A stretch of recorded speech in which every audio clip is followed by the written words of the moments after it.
अब देख रहे हैं लेटेस्ट कानपुर न्यूज। विधानसभा चुनावों की आचार संहिता लगने के बाद पुलिस में होड़ लगी हुई है। इसी के चक्कर में नयागंज किराना बाजार की एक फर्म के 2 कर्मचारियों को पहले तो पुलिस ने पकड़ लिया। कर्मचारियों ने जब इसका विरोध किया तो पुलिस दोनों को पीटते हुए थाने ले आई। इनके पास करीब 41 लाख की रकम भी थी।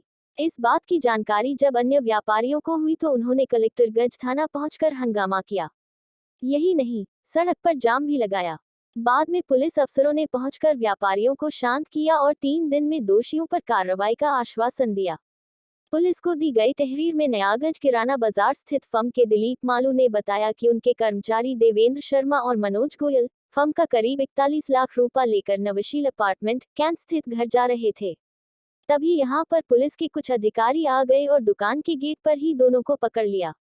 आरोप है कि इस दौरान पुलिस कर्मियों ने पकड़े गए कर्मचारियों को अपराधी की तरह न केवल घसीटा बल्कि जब उन्होंने विरोध किया तो दोनों को मारते पीटते हुए थाना तक ले आए। इस घटना से नयागंज किराना बाजार में हलचल तेज हो गई। मामले की जानकारी मिलने पर किराना मर्चेंट्स एसोसिएशन अध्यक्ष अवधेश बाजपेयी, भारतीय उद्योग व्यापार मंडल के प्रदेश वरिष्ठ महामंत्री ज्ञानेश मिश्र, कानपुर उद्योग व्यापार मंडल महामंत्री विनोद गुप्ता समेत बड़ी संख्या में व्यापारी कलेक्टरगंज थाना पहुंच गए। यहां पर व्यापारियों ने इस तरह की कार्रवाई पर विरोध जताया। व्यापारियों का आरोप है कि पुलिस ने जब इस पर कोई प्रतिक्रिया नहीं व्यक्त की तो वह थाना से निकलकर बाहर आ गए और सड़क पर जाम लगा दिया। जाम लगने की जानकारी पर मौके पर पुलिस अधिकारी भी पहुंच गए। व्यापारियों ने इस तरह से की गई कार्रवाई पर विरोध जताया। भारतीय उद्योग व्यापार मंडल के प्रदेश वरिष्ठ महामंत्री ज्ञानेश मिश्र ने बताया कि पुलिस अफसरों ने पूरी बात की जानकारी होने पर पीड़ित व्यापारी के रुपए वापस किए। यही नहीं, कलेक्टरगंज पुलिस को पूरे मामले की जांच कर 3 दिन में कार्रवाई के निर्देश भी दिए गए हैं। कानपुर उद्योग व्यापार मंडल महामंत्री विनोद गुप्ता ने बताया कि क्राइम ब्रांच के पुलिसकर्मी सादी वर्दी में आए थे और बिना नंबर की गाड़ी थी। उन्होंने कहा कि पुलिस आचार संहिता का दुरुपयोग कर रही है। उन्होंने कहा कि अगर ऐसे ही चलता रहा तो कानपुर बंद कर दुकानों की चाबी प्रशासनिक अफसरों को सौंप देंगे।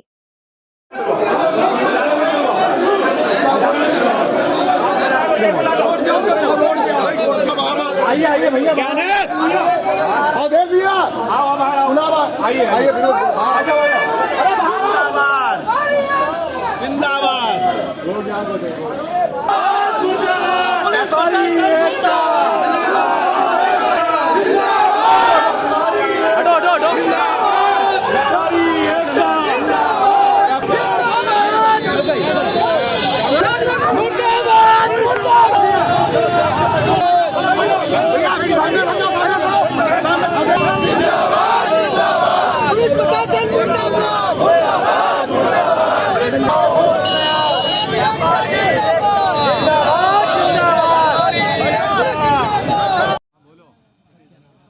विनोद गुप्ता, कानपुर उद्योग व्यापार मंडल का मैं महामंत्री हूं।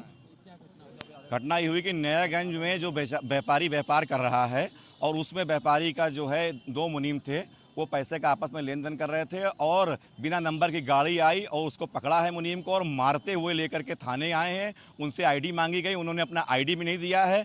हम सब व्यापारी को में आक्रोश है और सारा नयागंज और कलेक्टरगंज समस्त व्यापारी यहाँ कलेक्टरगंज थाने में आ चुका है और जो अधिकारी ने हमारे व्यापारी को मारा है तुरंत उसके ऊपर कार्रवाई हो और हमारा व्यापारी निर्दोष है। अगर वो नयागंज में और कलेक्टरगंज में अगर वो व्यापार नहीं करेगा तो वो कहाँ जाएगा। यहाँ पर कोई क्राइम का कोई आतंकवादी नहीं है, ऐसे मारते हुए लाए हैं जैसे कोई अपराधी हो।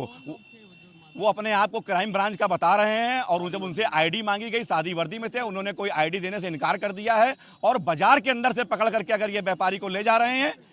हम चाहते हैं कि ये जो घटना घटी है इस पे जांच होनी चाहिए और हमारे व्यापारी को तुरंत छोड़ा जाए, क्योंकि व्यापारी हमारा निर्दोष है। अगर दुकान के अंदर से पकड़ कर लाया गया है तो सरासर गलत है। अभी हम डीएम से मिलकर के इस बात को कह करके आए थे कि शहर में कानपुर में व्यापारी आने से डरने लगा हुआ है। सारे व्यापारी हाथ पे हाथ रख के बैठे हैं, कोई व्यापार किसी का चल नहीं रहा है। 50,000 और लाख रुपए भी व्यापारी लेकर के नहीं आएगा तो आम कानपुर महानगर का व्यापारी वो क्या करेगा। हम लोग इस विषय में अगर हमारी सुनवाई नहीं होगी तो निश्चित तौर पर हम लोग अपनी बाजारें बंद कर देंगे, डीएम साहब को चाबी सौंप देंगे। आपके अधिकारियों से क्या बात हुई, आपने क्या मांगे रखी है अधिकारियों? हमने अधिकारी के खिलाफ जो लोगों ने पकड़ा है उनके खिलाफ आइडेंटिटी का वेरिफिकेशन करने के लिए कहा है, उनके खिलाफ कानूनी कार्रवाई करने के लिए कहा। सीआरपीसी के तहत जो एक आम आदमी के ऊपर कार्रवाई होती है उसके तहत ही ऐसे लुटेरों के खिलाफ कार्रवाई होनी चाहिए। काले शीशे चली हुई गाड़ी पहले तो कानूनन अपराध है। दूसरी चीज़ कि बिना नंबर की गाड़ी लेके भी चलना कानूनन अपराध है। बाजार के अंदर आके दुकान से इस तरीके से व्यापारी को उठा ले जाना एक डकैती का मुकदमा कायम होना चाहिए। उनके खिलाफ जांच करके 3 दिन के अंदर आश्वासन दिया गया है कि मैं इसमें जांच करके इसके खिलाफ कानूनी कार्रवाई करूंगा। सर पहले भी ऐसी कई घटनाएं हो चुकी हैं व्यापारियों के साथ। आप व्यापारी किराना मंचल के अध्यक्ष भी थे, आप इस संबंध में आगे भी सरकार से बात करेंगे या अधिकारियों से बात करेंगे? मैं पहले तो अधिकारियों से बात करूंगा, उसके बाद अगर ये अधिकारी नहीं मानते हैं तो मैं बाजार बंद करवाने के लिए मैंने अपने व्यापारियों से कह दिया है कि आप लोग बाजार बंद कर दीजिए चुनाव तक। उसके बाद ऐसे अधिकारियों से निपटने के लिए हम लोग सरकार से बात करेंगे। के साथ आपकी क्या बात हुई अधिकारियों से, क्या कार्रवाई करने की? एक व्यक्ति जो अपने को दरोगा बता रहा है, अभी तक हम लोग श्योर नहीं है कि दरोगा है भी कि नहीं। हमने अधिकारियों से मांग करी, पहले जांच करिए कि जो व्यक्ति अपने दरोगा बता रहा है, क्योंकि प्राइवेट गाड़ी पे काले शीशे की बगैर नंबर की गाड़ी पे था, वो प्राइवेट कपड़ों में था, तो वो दरोगा है कि नहीं इसकी जाँच करी जाए।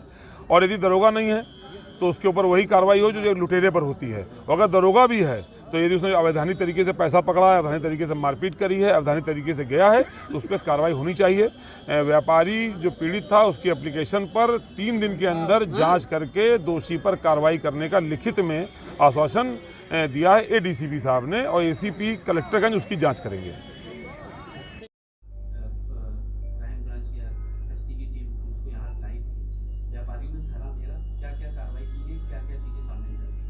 देखिए, शाम में चेकिंग के दौरान जो है ऐसा तथ्य प्रकाश में आया है कि चेकिंग हो रही थी और उसमें जो है एक व्यक्ति के पास जो है 40 लाख रुपए से अधिक रुपए बरामद हुए। तो हम सभी को पता है कि आदर्श आचार संहिता माननीय भारत निर्वाचन आयोग द्वारा लगाई गई है, जिसमें 50,000 से किसी ऊपर के धनराशि पर जो है आपको तत्काल जो है जवाब देना होता है कि आप इसको कहाँ से ले आ रहे हो, कहाँ ले जा रहे हैं। तत्समय उनके द्वारा जवाब नहीं दिया गया, जिसके आधार पर उनको थाने लाया गया और थाने पे ला करके पूछताछ की गई। उसके पश्चात एफएसटी टीम को भी बताया गया, फ्लाइंग स्क्वाड टीम ने भी पूछताछ की और उनका पैसा सही पाया गया तो उन्हें वापस लौटा दिया गया। कुछ व्यापारियों का आरोप था और जिसके आधार पर उनको वो यहाँ पे आए थे और उन्होंने एक प्रार्थना पत्र दिया है। इसकी जांच जो है वो एसीपी कलेक्टरगंज द्वारा की जाएगी और जो भी तथ्य प्रकाश में आएंगे उसके हिसाब से हम लोग अग्रिम कार्रवाई करेंगे।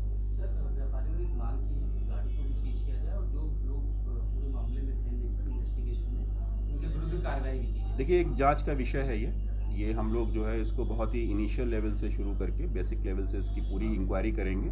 जो भी तथ्य आएंगे प्रकाश में उसके हिसाब से निश्चित रूप से कार्रवाई होगी अगर कोई तथ्य प्रकाश में आता है। सब्सक्राइब करें हमारे लेटेस्ट कानपुर न्यूज़ चैनल को और बेल आइकन दबाना ना भूलें।